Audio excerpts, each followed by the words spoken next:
मरते हुए कर्ण ने महादेव को क्या दिया? महाभारत एक ऐसा महाकाव्य है जो अनगिनत कहानी और पात्रों से भरा हुआ है। इनमें से एक है दानवीर कर्ण की कथा, जो अपने पराक्रम और दानशीलता के लिए सदियों तक पूजे जाते रहेंगे। लेकिन बहुत कम लोग जानते हैं कि मरते समय कर्ण ने भगवान महादेव को एक विशेष वस्तु अर्पित की थी, जिसे लेने स्वयं महादेव को आना पड़ा। यह कथा कर्ण को अटूट दानवीरता और उनके महा व्यक्तित्व को दर्शाती है। कर्ण केवल एक महान योद्धा ही नहीं बल्कि अद्भुत शास्त्रों के स्वामी भी थे। उनके पास दिव्य कवच कुंडल, जिसके कारण उनका वध करना असंभव था। इसके अलावा उन्हें भगवान परशुराम ने एक विशेष धनुष प्राप्त हुआ था, जिसे विजय धनुष कहा जाता है। यह धनुष इतना शक्तिशाली था कि जब भी इसे कोई बाण छोड़ा जाता तो आकाश में बादल गरजने लगती, बिजली चमकने लगती और धरती तक हिल जाती। इस धनुष से निकलने वाली तीव्र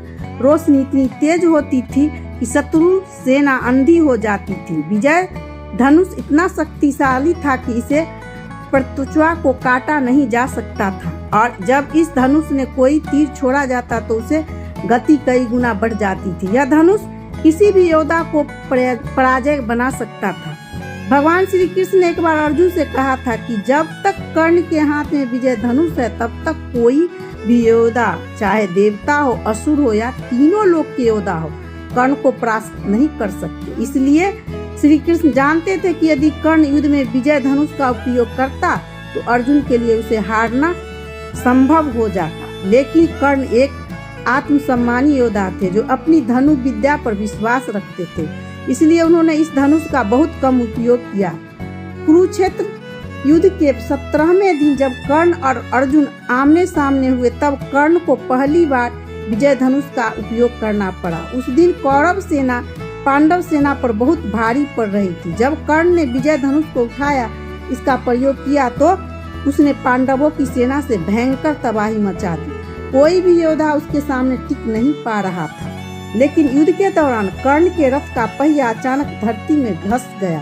कर्ण ने रथ से नीचे उतरकर उसे निकालने की कोशिश की। यही वह क्षण था जब श्री कृष्ण ने अर्जुन को आदेश दिया कि वह बिना विलंब किए कर्ण का वध कर दे। अर्जुन ने श्री कृष्ण के कहे अनुसार अपने अंजलि बाण से कर्ण को धराशायी कर दिया। कर्ण के गिरते ही भगवान परशुराम ने उनकी शिष्य की मृत्यु का आभास हुआ। वह तुरंत दौड़कर रणभूमि में आए और कर्ण को प्राणाशस्त अवस्था में पड़ा हुआ देखा। यह दृश्य देखकर कहा, पुत्र, तुम्हारा जन्म केवल अपने लिए नहीं बल्कि संपूर्ण मानवता के लिए हुआ था। आज तुमने अपने सौंदर्य और त्याग से अपने गुरु की शिक्षा का मान बढ़ाया है। मैं धन्य हो गया। तुम्हारे जैसा महान योद्धा तो पहले कभी हुआ और न ही भविष्य में कोई होगा। कर्ण ने अपने गुरु को प्रणाम किया और उनकी बात को सुनकर एक हल्की मुस्कुराहट दी। उनके शरीर में रक्त बह रहा था लेकिन उनके चेहरे पर संतोष था। तभी परशुराम जी ने कहा, पुत्र, तुम्हारे विजय धनुष की उत्पत्ति स्वयं भगवान महादेव से हुई थी। यही वह धनुष था जिससे महादेव ने त्रिपुरासुर का वध किया था। यह धनुष अब तुम्हारे पास नहीं रह सकता क्योंकि कलयुग में इसका दुरुपयोग किया जा सकता है, इसलिए इसे महादेव को लौटा दो। यह सुनते ही कर्ण ने अपनी अंतिम शक्ति बटोरी और भगवान महादेव का स्मरण किया। उनके आह्वान पर स्वयं महादेव प्रकट हुए। महादेव के दर्शन होते ही कर्ण ने तुरंत अपने विजय धनुष को उनको चरणों में अर्पित कर दिया और कहा, हे महादेव, यह धनुष मेरे गुरु भगवान परशुराम ने मुझे दिया था और अब आप ही इसके वास्तविक स्वामी हैं। इसे ग्रहण करें और आपको अपना अंतिम और सबसे प्रिय दान अर्पित करता हूँ। भगवान शिव ने प्रसन्न होकर कर्ण को आशीर्वाद दिया और कहा, हे दानवीर कर्ण, तुम जैसे सच्चे अर्थों में महादानी हो। तुम्हारे दानवीरता की गाथा इस धरती पर सदा अमर रहेगी। तुम मृत्युंजय हो गए हो। तुम्हारा नाम युगों युगों तक लिया जाएगा। यह कहते हुए भगवान शिव ने कर्ण को दिव्य लोक में स्थान देने का वरदान दिया। इसके बाद महादेव ने कर्ण के विजय धनुष को अपने साथ लेकर अदृश्य हो गए। त्याग और दानवीरता की प्रसिद्ध गाथा। कर्ण का जीवन त्याग और बलिदान की मिसाल है। उन्होंने अपने जीवन की सबसे मूल्यवान वस्तु को भी बिना किसी संकोच को दान दे दिया। शब्द में भी गहरे घाव होते हैं। कर्ण को समाज ने कभी पूर्ण रूप से स्वीकार नहीं किया, फिर भी उन्होंने अपने कर्तव्य को निर्भीक किया और अंत तक अपनी दानशीलता बनाए रखी।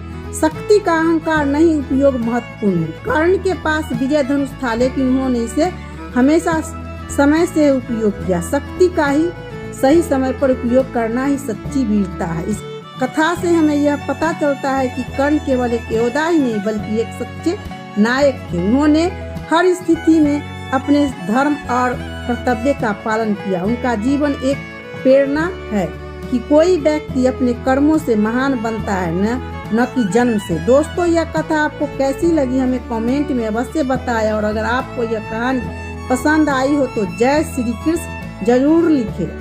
अगर आप ऐसे ही और रोचक वीडियो देखना चाहते हैं तो चैनल को सब्सक्राइब करना न भूलें। राधे राधे।